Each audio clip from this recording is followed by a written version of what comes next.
It's the Phoenix, Arizona weather discussion. This is for Monday, the 22nd of January. I'm Michael Groff.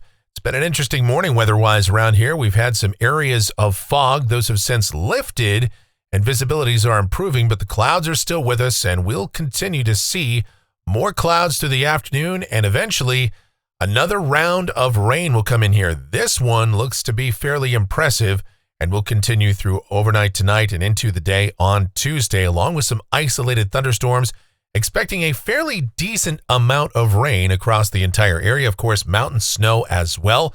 Where, when, how much rain's going to occur? Well, we'll talk about all of that and what is to come for the rest of the week and this weekend and even into next week. Let's get into it here. First, that almanac from yesterday. 63 degrees was the high temperature. That occurred just after 1 a.m., that low of 53 occurred at 11:59 p.m. It's kind of an interesting day. And 68 and 47 are the averages. We picked up 0.03 of an inch of rain officially at Phoenix Sky Harbor International Airport. A few of you saw more than that, but we did not see widespread heavy rain yesterday, but we will see more impressive rain by later this afternoon, tonight, and tomorrow. Outside now here just after 12 noon, we've got a lot of clouds out there. 59 degrees at Sky Harbor, dew point 48, 67% the humidity, wind light, barometer falling. Here's the upper level weather pattern across the nation. One short wave is out of here, but here comes the next one, moving down the west coast and toward the southwest United States. And that's pulling in the moisture, and already we're seeing some rain to the west of us, moving into western Arizona. And that should make it in here by about late this afternoon. The watch warning map. Yeah, we've got winter weather advisories over a good portion of the plains in the Midwest and over toward the Great Lakes. We've got winter storm warnings, of course, for the Sierra. And we did have some dense fog advisories around parts of south central Arizona earlier this morning. Those have since expired. Convective outlook for today. While we don't anticipate any organized severe weather, we could see some thunder, parts of Texas, Louisiana, some of the adjacent areas there, as well as here over the southwest, including southern Arizona, mainly later tonight and into the day on Tuesday. Here is that precipitation outlook valid through Monday morning of next week. Rain amounts in Phoenix between about 1 inch to 1.5 inches, and a little bit more than that, of course, is possible in the favored upslope areas just to the east of greater Phoenix, as this still looks to be a pretty good rain event. And we're going to talk about the details of that right now as we get to the models, have a look at things. This is the GFS. It is the 12Z run, and this is valid at 5 o'clock this afternoon. Ridging building in across the east. The Arctic air is getting out of there, and a big trough, well, a series of these short waves continues across the west, another one coming down the west coast and heading in here. So what it means for us down at the surface for the rest of the afternoon: cloudy sky and rain increasing from the west. And yes, Southern California, it's already raining. We've got rain coming into western Arizona. That's going to continue to pick up as we go through the afternoon hours. And along with that, some isolated thunder too.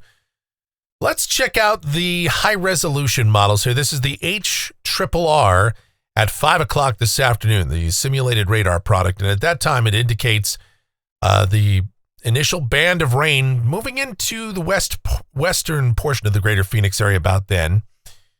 So if you're wondering about the timing, yeah, we might see a shower before this, but the main onslaught of rain should begin sometime late this afternoon, 4, 5, 6 p.m. or so, maybe a little later for the East Valley. That's how it looks. And along with that, again, there could be some isolated thunder. High temperatures for the rest of the afternoon, low to mid 60s. And we'll see the temperatures start to drop off as the rain picks up. Now for tonight, rain becomes widespread, locally heavy at times, along with some isolated thunder continuing. Overnight lows, mostly upper 40s, low 50s. And tomorrow, looks like a pretty wet day, especially for the first half of the day, but I think rain could continue all the way through the afternoon. Again, along with some isolated thunderstorms and high temperatures tomorrow, upper 50s, low 60s. Temperatures aren't going to move very much. Now, by tomorrow night, we'll start to see a decrease in the precipitation, and then Wednesday, the GFS is actually moving the precip out a little bit slower than initially thought here, but we do have the possibility of more patchy, dense fog in the morning on Wednesday. There could still be an isolated shower around someplace, but I think most of that should be off to our south and east by then. High temperatures on Wednesday. The sun will eventually come out, at least somewhat. We'll see partly cloudy sky with highs in the low to mid 60s. Now, as we go toward Thursday, another fast-moving little wave will pass by, and this could provide another chance at some showers, mainly across central and northern Arizona, but we could see widely scattered showers even here over the south central desert, so we'll call for a small chance of a shower here on Thursday, partly sunny sky, and high temperatures again somewhere in the mid 60s. By Friday, a mid to upper 60s are likely, the sky becoming mostly sunny. Again, there might be a little fog in the morning. Here's Saturday, highs around 70, with the sky mostly sunny to partly cloudy. Same thing Sunday, mostly sunny, highs around 70, maybe low 70s. As ridging will start to build in. This is a week from today, Monday, the 29th. And again, interestingly enough, the GFS does have ridging that moves all the way up into western Canada, well up into northern Canada. And underneath that, the GFS suggests some shortwave energy could undercut that. But even if that verifies, that would mostly just give us some high clouds. But then as we go out 10 days, this is Wednesday the 31st, more shortwave energy continues. Looks like mainly south of us, actually showing a rather robust upper-level disturbance there across Mexico, and a series of waves that could be coming down the west coast and eventually eroding the ridge for us. And we'll see if that pans out and how it plays out. There's, again, a number of different solutions. There's a lot of model madness out here at about 10 days. And again, as I mentioned yesterday, some of the models, especially in the European set and a few of the GFS ensemble members, indicate some pretty good precipitation could be coming in here by about 10 days. Well, it remains to be seen. Speaking of, here's a look at rainfall for Phoenix. And as mentioned, this goes out through the 5th of February. And yeah, the GFS says the ensemble mean just about 2 inches. And you got individual members here that are higher than that. European ensemble, a lot of red and orange on there.